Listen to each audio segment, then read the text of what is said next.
Hello दोस्तों, नमस्कार। SM किसी चैनल में मैं आप सब लोगों का दिल से बहुत बहुत स्वागत करता हूं। सर दोस्तों, इस वीडियो में हम लोग बात करने वाले 3 से 4 इंपॉर्टेंट खबरों के बारे में। तो चलिए स्टार्ट कर लेते हैं। सबसे पहले कल के दिन का जो अपडेट मैंने आप लोगों को बताया था कि आज का दिन इंपॉर्टेंट रहने वाला है। हर किसी का फोकस रहने वाला है आरबीआई के ऊपर। सो इसके पीछे का रीज़न तो आप सभी लोगों को पता ही है। Yes, incremental cash reserve ratio, ठीक है, सीआरआर तो हर किसी को पता है, बट एक्स्ट्रा और 10% का इंक्रीमेंटल सीआरआर हम लोग को पिछले ही मंथ में मतलब 10 अगस्त को जो एमपीसी के बैठक हम लोग को देखने को मिली थी, एकदम आउट ऑफ सिलेबस ये टॉपिक देखने को मिला था।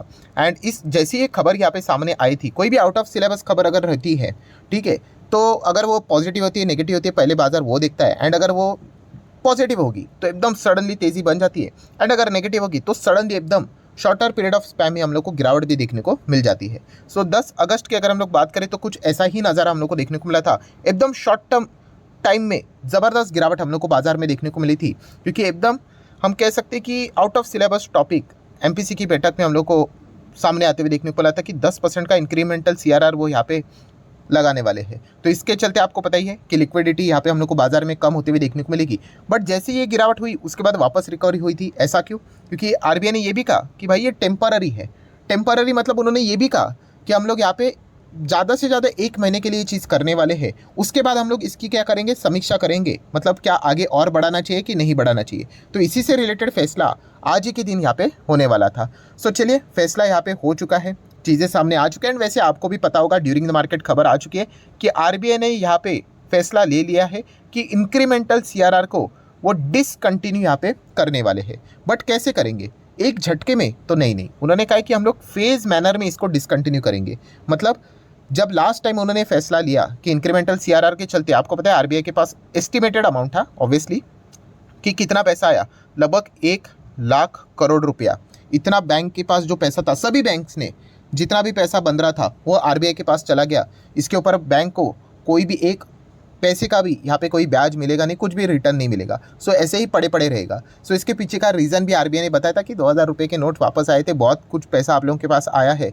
सो ओवर लिक्विडिटी भी नहीं होनी चाहिए सिस्टम में, तो इसलिए हम लोग ये फैसला यहाँ पे कर रहे हैं। सो 1 लाख करोड़ वापस यहाँ पे आया था। सो अभी ये 1 लाख करोड़ वापस हम लोग को धीमे धीमे करके रिटर्न जाते हुए देखने को मिलेगा। सो फेज़ मैनर की बात करें तो कितना कितना यहाँ पे कौन कौन से फेज़ में कब तक यहाँ पे होने वाला है, तो चलिए उसको भी देख लेते हैं। बट उन्होंने ये कहा है कि इंक्रीमेंटल सीआरआर ये बाय द अक्टूबर 7 पूरी तरीके से क्या हो जाएगा, रिमूव हो जाएगा।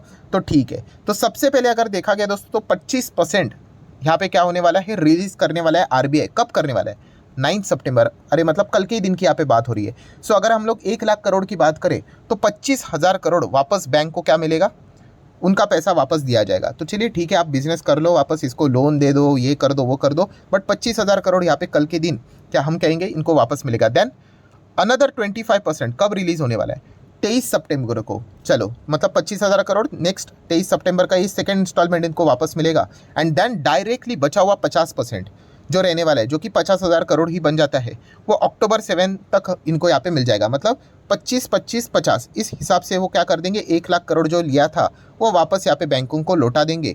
एंड कंप्लीटली ये जो चैप्टर है इंक्रीमेंटल सीआरआर का वो यहाँ पे क्लोज हो जाएगा। सो जैसे ये खबर हम लोग को देखने को मिली, ऑब्वियसली लिक्विडिटी कभी भी सिस्टम में आ जाती है तो एक पॉजिटिव थम्सअप हम लोग को देखने को मिल जाता है। सो बैंक निफ्टी में इसी खबर के चलते हम लोग को हरा निशान ज़रूर देखने को यहाँ पे मिला था। अगर बैंक निफ्टी खुश होता है सो निफ्टी फाइनेंशियल सर्विसेज भी खुश हो जाता है, एंड निफ्टी फाइनेंशियल सर्विसेज खुश हो जाता है तो हमारा निफ्टी 50 भी खुश हो जाता है। सो डेफिनेटली हम लोग कह सकते हैं आज इसी खबर के चलते एक पॉजिटिव माहौल बाजार में हम लोग को क्रिएट होते हुए देखने को यहाँ पे मिला। एंड यूजुअली अगर देखा गया, बेसिकली देखा गया तो किसी ने सोचा नहीं था कि यहाँ पे वो मतलब वो इसको ख़त्म कर देंगे करके, ठीक है। ऐसा लगा था थोड़ा सा एक्सटेंड कर सकते, क्योंकि हाल ही में आरबीआई की एक रिपोर्ट आई थी कि उन्होंने कहा था कि 93% 2000 रुपये के जो नोट है वो वापस आ चुके हैं करके, ठीक है। मतलब बैंक्स के पास बहुत सारा पैसा हम लोग को वापस आते हुए देखने को मिल चुका है। बट फिर भी आरबीआई ने यही कहा है, नहीं फेस्टिवल सीजन है, लिक्विडिटी बाजार में यहाँ पे रहनी चाहिए, बैंक्स को भी बिजनेस करना है, हर किसी को बिजनेस करना है, तो चलिए हम लोग इसको ख़त्म ही कर देते करके। तो चलिए अच्छी खबर हम लोग को देखने को यहाँ पे मिल चुकी है। नेक्स्ट दोस्तों बात करेंगे, चलो बैंक की बात हो रही तो एचडीएफसी बैंक, जो कि बैंकिंग की अगर हम लोग बात करें नंबर 1 बैंक देखने को यहाँ पे मिल जाती है। सो एचडीएफसी बैंक से रिलेटेड एक अच्छी खबर सामने आती हुई देखने को मिल रही है। कौन सी? तो दोस्तों यहाँ पे सेंसेक्स की बात करें एंड फुटसी की अगर हम लोग बात करें, अलग अलग टाइप के इंडेक्स होते हैं, ठीक है, कुछ डोमेस्टिक लेवल का इंडेक्स है, कुछ ग्लोबल लेवल के इंडेक्स है।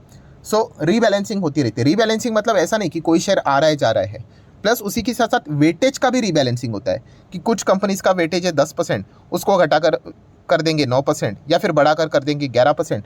तो उस हिसाब से भी क्या हो जाता है, इनफ्लो आउटफ्लो होता रहता है। सो HDFC बैंक की अगर हम लोग बात करें तो इनके लिए अच्छी खबर है, बिकॉज सेंसेक्स में भी वेटेज का रीबैलेंसिंग होने वाला है एंड HDFC बैंक का वेटेज बढ़ने वाला है।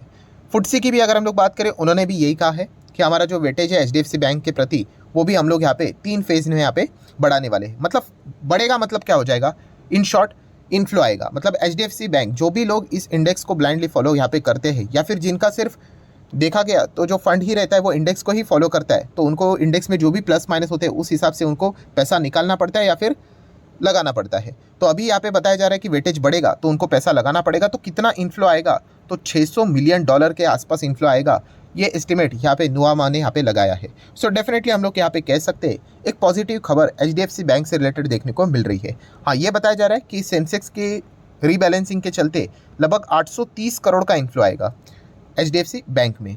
एंड अगर हम लोग यहाँ पे फुटसी की बात करें तो इनके हिसाब से 4,500 करोड़ का इन्फ्लो आएगा विदेश की ओर से। तो ये देखने को मिलेगा। हालांकि ये एक झटके में नहीं आएगा इन्फ्लो, पहले उन्होंने कहा कि सितंबर में करेंगे, फिर दिसंबर में कुछ ऐड करेंगे एंड मार्च में करेंगे। तो इस हिसाब से 4,500 करोड़ धीमे धीमे करके आएगा। तो कुल मिला के कंक्लूजन क्या है कि HDFC बैंक में कुछ हद तक हम लोग को इन्फ्लो आते हुए देखने को मिलने वाला है। सो पॉजिटिव खबर है, हम लोग ऐसा बोल सकते हैं, बट चलता रहता है ये चीज़। ऐसी बात नहीं है कि अभी ये इन्फ्लो है इसलिए एकदम रॉकेट बन जाएगा, आउटफ्लो हो गया तो सीधा क्रैश हो जाएगा। तो ये चलता रहता है, ठीक है। तो इसके चलते कोई पैनिक की ज़रूरत यहाँ पे नहीं है और ना ही बहुत बड़ी कोई सेलिब्रेशन की भी ज़रूरत है। नेक्स्ट अगर हम लोग बात करेंगे दोस्तों, यस, मल्टीप्लेक्स वाले स्टॉक्स हम लोगों को ज़्यादा फोकस में रहते हुए देखने को यहाँ पे मिल रहा है। अभी मल्टीप्लेक्स वाले वैसे भी स्टॉक बचा ही क्या है, एक ही तो स्टॉक बचा है, PVR आइनॉक्स। एंड आप देख सकते हैं 5 दिन में 3%, महीने भर में 13%, 6 महीने में 28%, ठीक है। एंड साल भर की भी ओवरऑल अगर हम लोग बात करें पोस्ट मर्जर, इनके जो रिटर्न से शानदार नज़र आ रहे हैं। और इसके पीछे का रीज़न ये है दोस्तों कि मल्टीप्लेक्स में वापस बिजनेस हम लोग को जोश पकड़ते हुए देखने को यहाँ पे मिल रहा है। खास करके अगर हम लोग यहाँ पे बात करें तो देखिए, साउथ मूवीज़ बहुत अच्छा कर रहे थे, देन उसी के साथ साथ हॉलीवुड मूवीज़ की कलेक्शन की बात करें वो भी अच्छा कर रहे थे, रीजनल मूवीज़ होते हैं वो भी अच्छा यहाँ पे कर रहे थे। बॉलीवुड मूवीज़ की अगर हम लोग कलेक्शन की बात करें तो हाँ, यहाँ पे हम लोग को थोड़ा सा खराब परफॉर्मेंस देखने को मिल रहा था। PVR के रिपोर्ट में ये बात बताई थी कि पहले 100 करोड़ कमाने वाली कंपनियाँ कंपनी मतलब मूवीज़ बहुत हुआ करते थे, अभी ये नंबर हम लोग को घटते हुए देखने को मिल रहा है। अगर ये नंबर घटेगा तो ऑब्वियसली यहाँ पे PVR के बिजनेस के भी इम्पैक्ट पड़ते हुए देखने को मिलेगा। हालांकि देखा गया तो PVR इसमें हमेशा जीतता है कि साउथ की मूवी अच्छा करे तो भी PVR ही कमाएगा, हॉलीवुड कमाए, रीजनल मूवीज़ हिट हो जाए तो अल्टीमेटली जो स्क्रीन्स रहती है वो PVR आइनॉक्स के हम लोग को देखने को यहाँ पे मिल जाते हैं। पहले PVR आइनॉक्स में कंपटीशन चलता था, अभी तो इन दोनों का मर्जर भी हो चुका है, तो सिर्फ PVR आइनॉक्स ही यहाँ पे बचा है, ठीक है। एरोस बिरोस की बात करें वो तो जस्ट नाम के है। सो बेसिकली बताने का मकसद क्या है कि जो सबसे वीक पिलर था कौन सा, बॉलीवुड का, कि कई टाइम से इनके मूवीज़ इतना कुछ खास नहीं कर रहे थे, सो उनमें वापस जान आती हुई देखने को मिल रही है। जैसे कि अभी के मूवी की अगर मैं बात करूँ तो जवान मूवी कुछ तो हम लोग को आते हुए देखने को मिल रहा है एंड इससे रिलेटेड रिस्पॉन्स अच्छा देखने को मिल रहा है। अभी ये कैसे पता चलता है, कलेक्शन से। सो फिलहाल बताया जा रहा है उनका जो Day 1 कलेक्शन है वर्ल्ड वाइड की अगर हम लोग बात करें तो लगभग 130 करोड़ के आसपास हम लोग को पहले दिन देखने को मिल रहा है। कल के ही दिन शायद से रिलीज हुआ था, ठीक है। इंडिया में बिजनेस की बात करें तो समवेयर अराउंड 75 करोड़ के आसपास होते हुए देखने को मिला था। एंड अभी उनकी जो रिसेंट कुछ मूवी आई थी पठान, उससे ज़्यादा हम लोग को ये कलेक्शन देखने को मिल रहा है। तो एस्टिमेट लगाया जा रहा है कि हाँ, उससे भी ज़्यादा ये कमाएगा करके। एंड अगर देखा गया तो कल के दिन मतलब देखा गया तो गुरुवार था, अभी वीकेंड्स यहाँ पे स्टार्ट हो जाएंगे तो ये कलेक्शन और भी बढ़ेगा करके। सो अगर मूवीज़ का कलेक्शन बढ़ेगा, वो अच्छा कमाएंगे, तो ऑब्वियसली PVR आइनॉक्स भी, मल्टीप्लेक्स वाले तो अच्छा पैसा छापेंगे ही छापेंगे, ठीक है। एंड इनका जो कमज़ोर लेग हम लोग को देखने को मिल रहा था वो वापस स्ट्रॉन्ग होते हुए देखने को मिल रहा है। तो इसके चलते इनके भी आने वाले समय में कंक्लूजन क्या है, Q2 का जो परफॉर्मेंस रहेगा वो बेहतर रहने के चांसेस है। अभी Q2 में क्या क्या हम लोग को देखने को मिल जाता है, Q1 में क्या आता है, अप्रैल, मई, जून। Q2 में क्या आ जाता है, जुलाई, अगस्त एंड सितंबर। सो जुलाई, अगस्त, सितंबर में बहुत सारे ऐसे मूवीज़ आए थे दोस्तों जो कि हिट होते हुए देखने को मिले थे। जैसे कि अगर हम लोग बात करें गदर 2 की बात करें, वो भी कमाल का हिट होते हुए देखने को मिला, अच्छा कलेक्शन किया। ओ माय गॉड 2 की अगर हम लोग बात करें तो उसका भी कलेक्शन अच्छा यहाँ पे बताया जा रहा है। देन हॉलीवुड मूवीज़ की भी अगर हम लोग बात करें, ठीक है, तो ओपनहाइमर की जैसे मूवीज़ की बात करें, बारबी की बात करें, ऐसे बहुत सारे मूवीज़ आए थे जिन्होंने Q2 के इसमें 3 महीने में बहुत अच्छा खासा परफॉर्मेंस दिखाया है। तो इसलिए माना जा रहा है कि आने वाले जो Q2 के जो नंबर्स रहेंगे किसके, PVR आइनॉक्स के, ये बहुत शानदार और तगड़े यहाँ पे रह सकते हैं। एटलीस्ट Q1 से तो बेहतर रहेंगे, ये अनुमान लगाया जा रहा है। तो इसी चीज़ के चलते पीवीआर आइनॉक्स में हम लोग को अच्छी खासी तेज़ी भी देखने को यहाँ पे मिल रही है। ये कोई रिकमेंडेशन नहीं है, जाके डायरेक्टली कोई स्टॉक खरीदना नहीं होता है, मैं आपको सिर्फ इन्फॉर्मेशन यहाँ पे प्रोवाइड कर रहा हूँ। नेक्स्ट अगर हम लोग यहाँ पे बात करेंगे हैवेल्स में कुछ आज के दिन 6% की तेज़ी देखने को मिली। इसके पीछे का मैन ऑफ द मैच अगर किसी को देना है तो वो देना पड़ेगा यूबीएस को।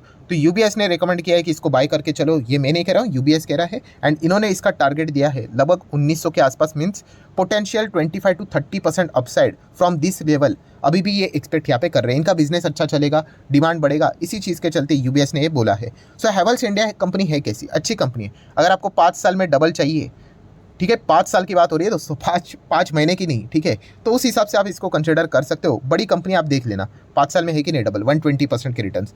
हाँ, अगर आप एक्सपेक्ट करोगे 400-500 चाहिए, फिर आपको रिस्की कंपनीज पकड़नी पड़ेगी, ठीक है। तो ये पॉइंट आप लोगों को पता होना चाहिए। नेक्स्ट अगर हम लोग बात करेंगे एमएमटीसी, सो ठीक है, ये स्टॉक हाल ही में पॉपुलर होते हुए देखने को मिल रहा है। आपको पता है ये सोशल मीडिया के ऊपर ज़्यादा जिक्र होता है, सर्किट लगेंगे तो वहाँ पे पब्लिक आएगी, जैसे गिरेगा तो भागेगी। तो आज ये 5.5% गिरा है, ठीक है, बट ओवरऑल कंपनी देखा गया है नंबर वाइज क्वार्टरली, तो आप देख सकते हैं कंपनी तो घाटे में ही, ऑपरेटिंग प्रॉफिट तो कुछ है नहीं। नेट प्रॉफिट ज़रूर नज़र आ जाता है, वो भी कुछ खास नज़र नहीं आता है। पहले 1500 करोड़, फिर 97 करोड़, फिर सीधा 9 करोड़, एंड वो भी प्रॉफिट हो क्यों रहा होगा, ऑपरेटिंग प्रॉफिट ही यहाँ पे घाटे में चल रहा है। तो अदर इनकम के चलते कंपनियाँ चल रही है। मतलब बेसिकली कंक्लूजन एक ही है कि यहाँ पे किसी को जाना है तो ट्रेडर लोग जा सकते हैं, इन्वेस्टर जाएंगे तो फंस जाएंगे, ठीक है। इन्वेस्टमेंट के लिए हम लोग को लंबी पारी खेलनी पड़ती है, ठीक है। तो ट्रेडिंग के हिसाब से ठीक है, यहाँ पे स्टॉप लॉस टारगेट लेकर आप चल सकते हो। टारगेट हिट हो गया तो पैसा मिल जाएगा, नहीं हिट हुआ, स्टॉप लॉस हिट हो जाएगा तो लॉस हो जाएगा। बट इन्वेस्टमेंट के लिए जाओगे तो ट्रैप हो सकते हो, ये पॉइंट मैं ऑलरेडी कवर कर चुका हूँ।